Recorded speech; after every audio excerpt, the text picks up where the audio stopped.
আসসালামু বন্ধুরা, কেমন আছেন সবাই? আশা করি অবশ্যই ভালো আছেন। তো বন্ধুরা, কেউ যদি আপনার কটূক্তি করে, কেউ যদি আপনার মান-সম্মানের হানি করে, তো বাংলাদেশের বিচার ব্যবস্থায় আপনি কি প্রতিকার পাবেন? অর্থাৎ আমরা যেটি বলতেছি যে মানহানির মামলা, এই মামলাটা কিভাবে হবে? দেওয়ানি মামলা হবে না ফৌজদারি মামলা হবে।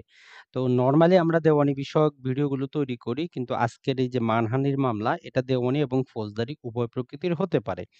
তো এই ভিডিওটি তৈরি করার আরো একটা উদ্দেশ্য সেটা হচ্ছে জাস্ট আমরা আজকেই যেটি দেখলাম সেটা হচ্ছে যে একটা মামলা দাখিল করা হয়েছে। সেটা হচ্ছে যে নাটকে আইনজীবীদেরকে যেটি করা হয়েছে কিছুটা সেখানে তাদের ভাষ্য মোতাবেক আইনজীবীদেরকে সেখানে হেয় প্রতিপন্ন করা হয়েছে, কটূক্তি করা হয়েছে। এজন্য কাজগুলো করা হয়েছে। তো আমরা যদি জাস্ট পত্রিকাটা দেখি ১ম এ ডেইলি স্টারে যেটা বলতেছে যে ৳৫০ কোটি লসুট করা হয়েছে, ক্ষতিপূরণ চাওয়া হয়েছে মোশাররফ করিম, বৈশাখী টিভি এবং ৩ জনের বিরুদ্ধে অর্থাৎ একটা নাটকের জন্য। তো নাটকটা আপনারা হয়তো অনেকে অলরেডি ইম YouTube এ দেখেছেন। কারণ যেহেতু এটা অনেক পুরাতন নাটক মোটামুটি ২৬শে জুন ২০১৮ মোটামুটি ৩ বছরের পুরাতন নাটক।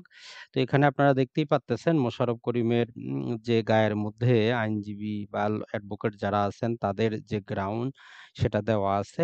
তো যাই হোক নাটকটা আমরা এখানে প্লে করতেছি না যেহেতু কপিরাইট ইস্যু আছে। আপনারা চাইলে এটা দেখে নিতে পারেন। হাসির নাটক হাই প্রেশার 2 এটা লিখলেই চলে আসবে। তো ১ম এ আমরা দেখে নিব যে আমাদের আসলে আদালতে কি মানহানির জন্য কি জিনিসগুলো আছে। আর মামলা যেটা করা হয়েছে, মামলাটা করা হয়েছে এই যে মামলার আপনারা জাস্ট আমরা একটু জুম করে দেই। মামলাটা করা হয়েছে সিনিয়র জুডিশিয়াল ম্যাজিস্ট্রেট আদালত কুমিল্লায়। সিআর মামলা হিসাবে করা হয়েছে আন্ডার সেকশন 500 পেনাল কোড। আর এই মামলা যারা করেছেন সম্ভবত এই যে চিফ জুডিশিয়াল ম্যাজিস্ট্রেট আদালত ভবন কুমিল্লা এখানে মামলাটি হয়েছে। তো আমরা জেনে নিব আসলে মামলাটি কি সঠিকভাবে হয়েছে কিনা আর আসলে মানহানি বা ক্ষতিপূরণের মামলাগুলো কত প্রকার কিভাবে হয়ে থাকে। তো মনে রাখবেন বাংলাদেশে বর্তমানে বিচার ব্যবস্থায় আপনি ২ প্রকারের মামলাই করতে পারেন। এখানে আইনগত কোনো বাধা নেই। ২ টি দেওয়ানি মামলা চলতে পারে না একসাথে, ২ টি ফৌজদারি মামলা চলতে পারে না একসাথে। কিন্তু ১ টি দেওয়ানি এবং ১ টি ফৌজদারি একসাথে চলতে পারে। তাই আপনার যদি কেউ কটূক্তি করে, মানহানি করে সেটার জন্য আপনি যেটি করতে পারেন সেটা হচ্ছে দেওয়ানি আদালতের আশ্রয় নিতে পারেন। আর যেটা করতে পারেন ফৌজদারি আদালতের আশ্রয় নিতে পারেন। দেওয়ানি আদালতের আশ্রয় নিলে সেটা তখন যে সিপিসি অনুযায়ী আপনার কাজগুলো হবে এবং এগুলো টট আইন অনুযায়ী হয়ে থাকে।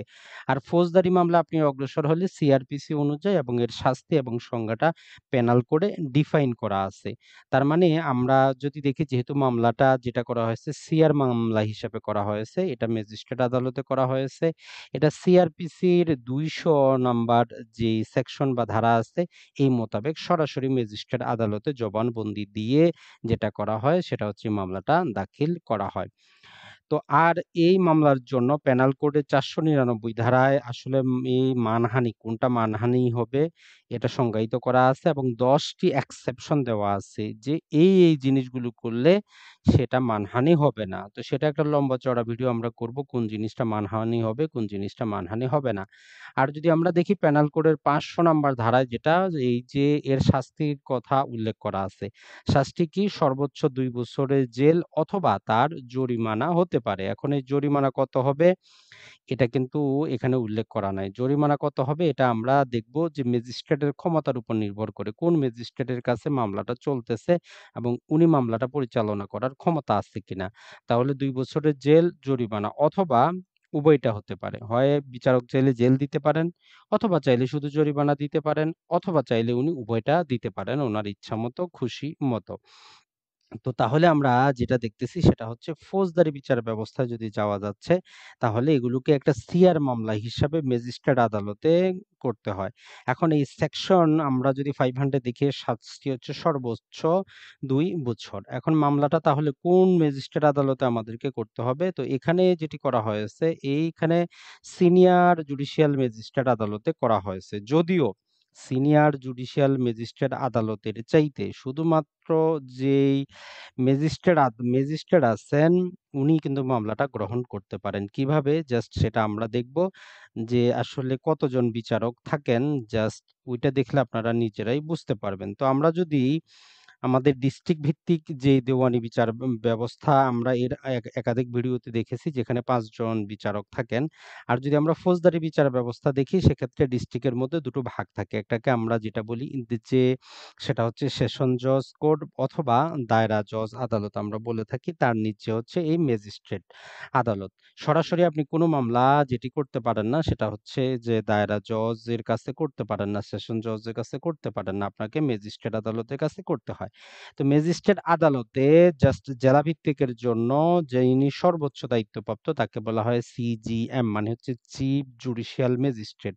ইনার যে ক্ষমতা, এই ক্ষমতা বর্ণনা করা আছে। আমরা যদি দেখি আমাদের যে সিআরপিসি সেকশন 32 এ বলা আছে যে আসলে কার ক্ষমতা কতটুকু, কে কতটুকু তি যে করতে পারবেন, শাস্তি দিতে পারবেন, কি কত টাকা ফাইন উনি লাগাতে পারবেন, এটা যদি আমরা দেখি সেকশন 32 এর মধ্যে বলা আছে এবং সাথে আরেকটি সেকশন যুক্ত করা আছে সেকশন 29 সি। তো দুটোকুই আমরা একসাথে আপনাদের সামনে তুলে ধরি তাহলে আপনারা বুঝবেন।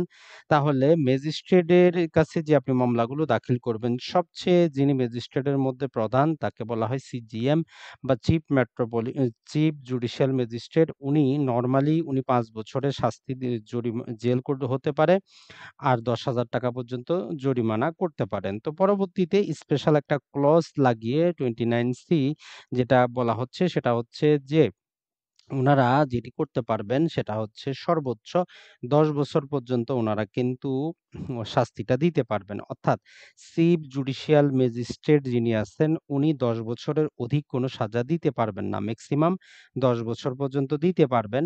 তার নরমাল ক্ষেত্রে উনি ৫ বছর এবং স্পেশাল 29 সি এর কারণে উনি ১০ বছর পর্যন্ত। তো নরমালি ৭ বছরের সাজাগুলোই বেশি দিয়ে থাকেন। তো উনি ১০ বছর পর্যন্ত মেক্সিমাম ১০ বছরের বেশি সাজা দেওয়ার ক্ষমতা তার নাই। ১০ বছরের বেশি যদি ওইরকম কোনো ক্রাইম থাকে, মামলা থাকে সেগুলো তখন দায়রা জজরা বিচার করবেন। তারা সেক্ষেত্রে মৃত্যুদণ্ড হোক, অন্য কিছু হোক সেই শাস্তিগুলো দিবেন।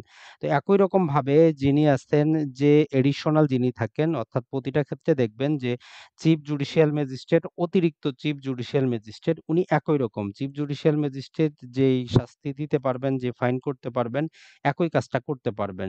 তো উনিও ৫ বছর যেই ৫ বছরের শাস্তি দিতে পারবেন এবং ৭ থেকে ১০ বছর, সর্বোচ্চ ১০ বছর পর্যন্ত উনি শাস্তি দিতে পারবেন, সাথে ৳১০,০০০ জরিমানা করতে পারবেন।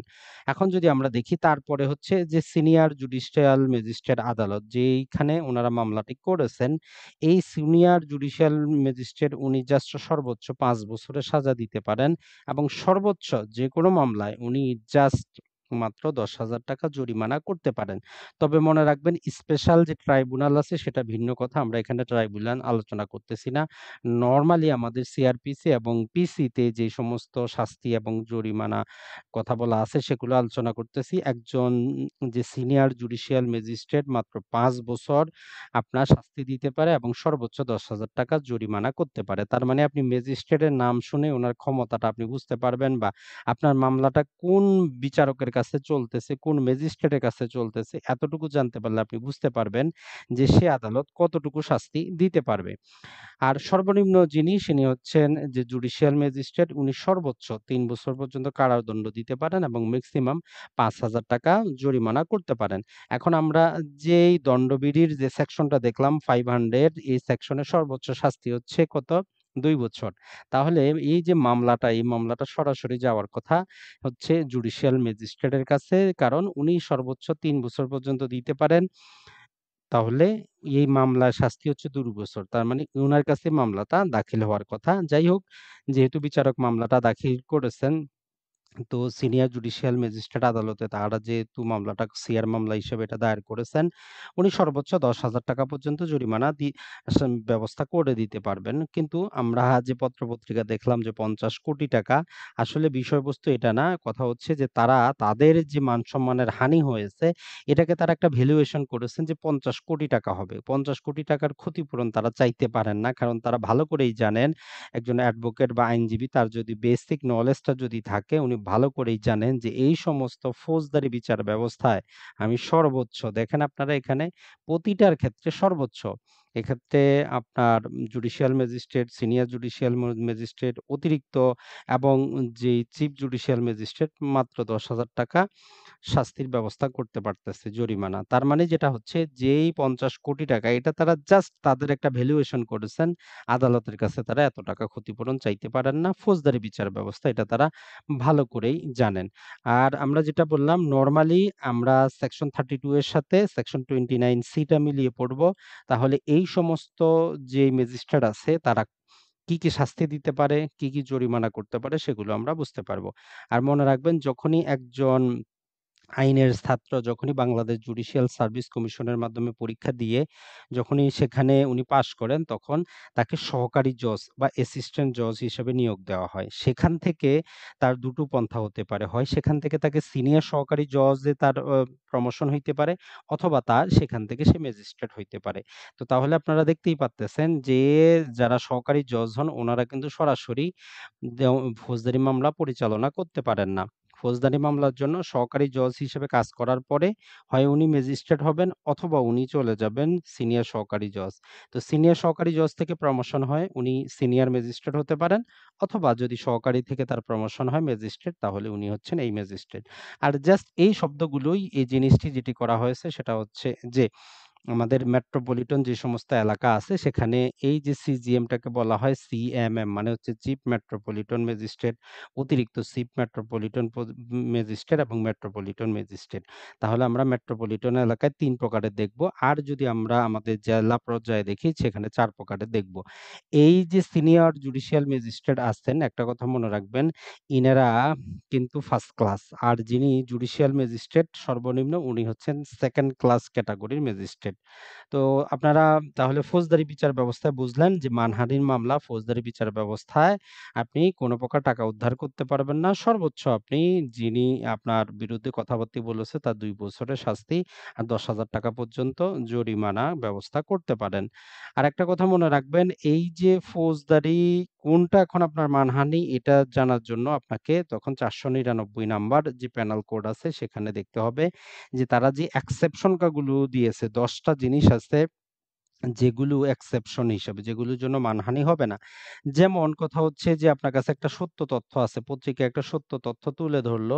এতে কারো যদি খারাপ লাগে মানহানি উনি দাবি করতে পারবেন না। যদিও এখন অন্য আইনে আশ্রয় নিয়ে থাকেন ডিজিটাল নিরাপত্তা আইনে সেটা ভিন্ন কথা। আমরা ফৌজদারি বিচার ব্যবস্থার কথাটা বলতেছিলাম। তো এখন চলে আসি আমরা দেওয়ানি বিচার ব্যবস্থায়। তো দেওয়ানি বিচার ব্যবস্থায় যেটি হয়, দেওয়ানি বিচার ব্যবস্থা সিপিসির সেকশন 19 এ বলা আছে ক্ষতিপূরণের মামলাটা কোথায় করা হবে? কথা হচ্ছে আপনি যেখানে বসবাস করেন অথবা যিনি আপনার নিন্দা করেছে, যিনি আপনাকে হেয় করেছে উনি যেখানে বসবাস করেন অথবা ব্যবসা করেন সেখানে আপনি মামলাটা দাখিল করতে পারবেন।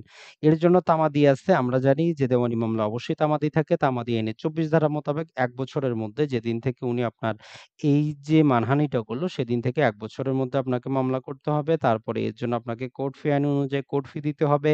কত টাকা কোর্ট ফি দিতে হবে? আপনি যত টাকা দাবি করবেন। যেমন উনারা ৫০ কোটি টাকা যদি দাবি করে তার 2.5% তবে মনে রাখবেন এত 2.5% হিসাবে সর্বোচ্চ ৳৫০,০০০ পর্যন্ত জাস্ট কোর্ট ফি হবে। আর এই যে ৳৫০,০০০ আসবে ৳৫০,০০০ উপর সেকশন 35 এ মোতাবেক আরো 15% সেখানে যুক্ত হবে।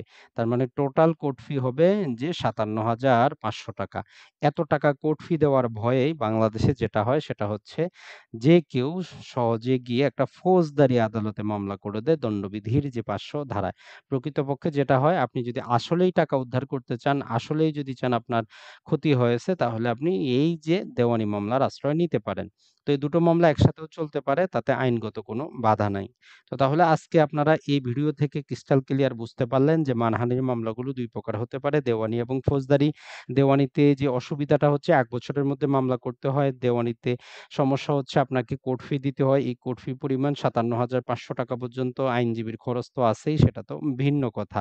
আর যদি আমরা ফৌজদারিতে যাই, ফৌজদারিতে তখন আমাদের ২ টো জিনিস আছে। একটা হচ্ছে এটা আমাদেরকে সিআর মামলা হিসাবে অর্থাৎ এই মামলার যেই আইনজীবী এটা রাষ্ট্র নিয়োগ করবে না, আপনাকে নিয়োগ করতে হবে।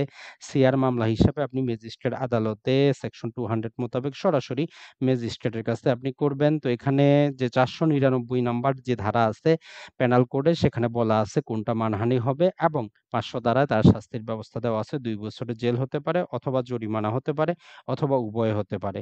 তো জরিমানা কত হবে এটা আইনে স্পষ্ট উল্লেখ নাই। এখন দেখতে হবে কোন ম্যাজিস্ট্রেট সেই বিচারটা দেখতেছেন। তো আমরা যেটা দেখলাম যে যিনি একদম সর্বনিম্ন জুডিশিয়াল ম্যাজিস্ট্রেট আছেন, উনি এটি দেখতে পারেন। কারণ সর্বোচ্চ ৩ বছরের শাস্তি উনি দিতে পারেন। এ আইনে মাত্র ২ বছরের শাস্তির ব্যবস্থার কথা বলা আছে এবং উনি ৳৫,০০০ পর্যন্ত জরিমানা করতে পারেন। তাই এই মামলা যেটি করা হয়েছে, এটা সিনিয়র জুডিশিয়াল ম্যাজিস্ট্রেট আদালতে চলতে পারে না ৫০০ ধারায়। এটি চলে আসতে হবে যে জাস্ট জুডিশিয়াল ম্যাজিস্ট্রেট যিনি আছেন তার কাছেই আসবে। পরবর্তীতে যদি যে মামলাটা তারা কন্টিনিউ করে, তবে বাংলাদেশের ইতিহাসে আমরা যতটুকু বিভিন্ন পত্র-পত্রিকা, নিউজ মিডিয়া থেকে তথ্য পাই, বাংলাদেশের ইতিহাসে খুবই রেয়ার ক্ষেত্রে মামলাগুলো চলে। কয়দিন যাওয়ার পরে এই মামলার কোনো খোঁজ থাকে না। তো যাই হোক, যারা মামলা করেছেন তারা হয়তো তাদের নির্দিষ্ট কোনো তারা সেখানে হার্ট হয়েছেন, তাদের মনে হয়েছে তারা মান-সম্মানের ক্ষতি হয়েছে। তো দেখা যাক আদালতেই তারা প্রমাণ করুক তাদের কি মান-সম্মান গেছে। তো দেখা যাক আদালত কি করে। ভালো থাকবেন, সুস্থ থাকবেন। আসসালামু আলাইকুম।